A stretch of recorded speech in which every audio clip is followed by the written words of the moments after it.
Chapter 8. Brothers. Clara Barton had turned the wagon around. She helped Jack and Annie lift the drummer boy into the back.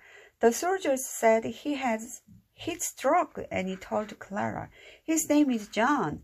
The boy lay down next to the sleeping Confederate soldier. He does have heat stroke, Clara said. The other boy also has a high fever. We must get them to the hospital at once. Can you two stay in the back of the wagon and do as I tell you? Sure, said Jack and Annie. Clara dampened two clean clothes with water from Jack's canteen. Gently pressed these clothes against their faces to help cool them off, she said. She gave the clothes to Jack and Annie. Then she went to the front of the wagon and climbed in. The wagon started forward. Jack and Annie gently patted the soldiers' faces with the damp clothes. Jack looked at the young man lying side by side.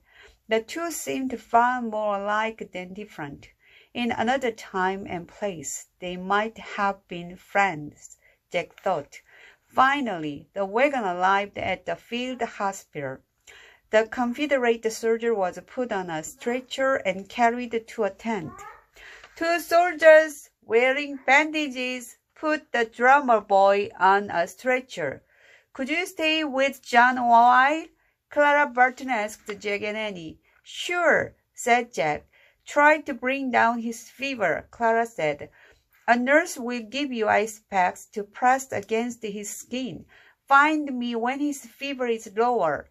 The drummer boy was carried into an empty tent. Jack and Annie followed. John was put on a cot. Then a nurse brought some rags and a bucket filled with ice. Jack and Annie were left alone with the boy. Jack wrapped some ice in a rag.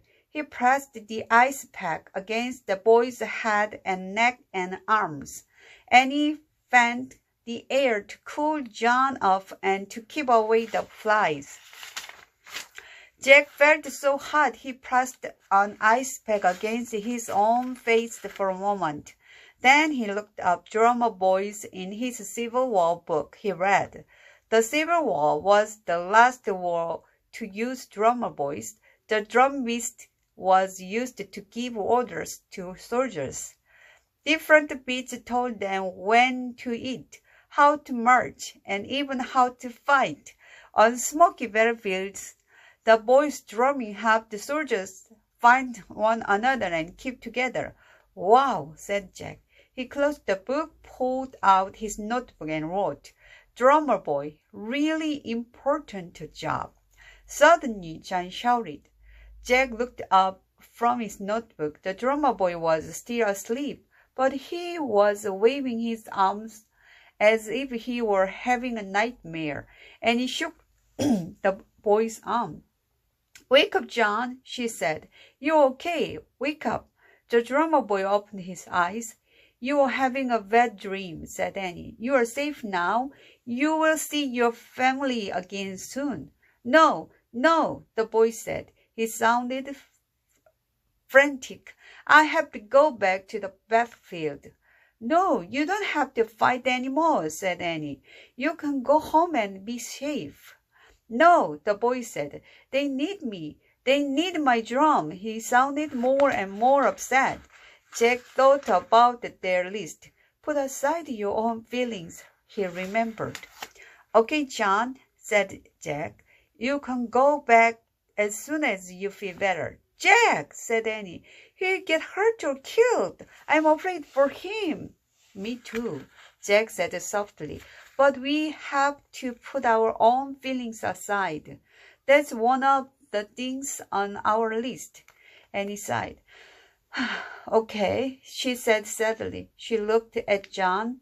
If you want to fight again in the Civil War, you can, if that's what you really want.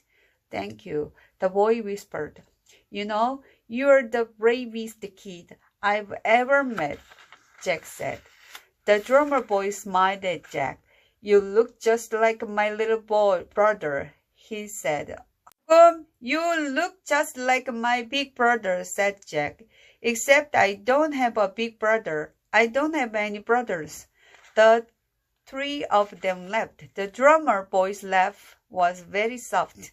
The boy laid his head back on his pillow and closed his eyes again.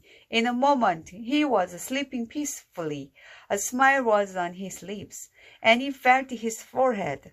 His fever's gone down, she said. We should go tell Clara. And he left the tent. Jack got up and slowly followed her. When he reached the entrance of the tent, he turned and looked back.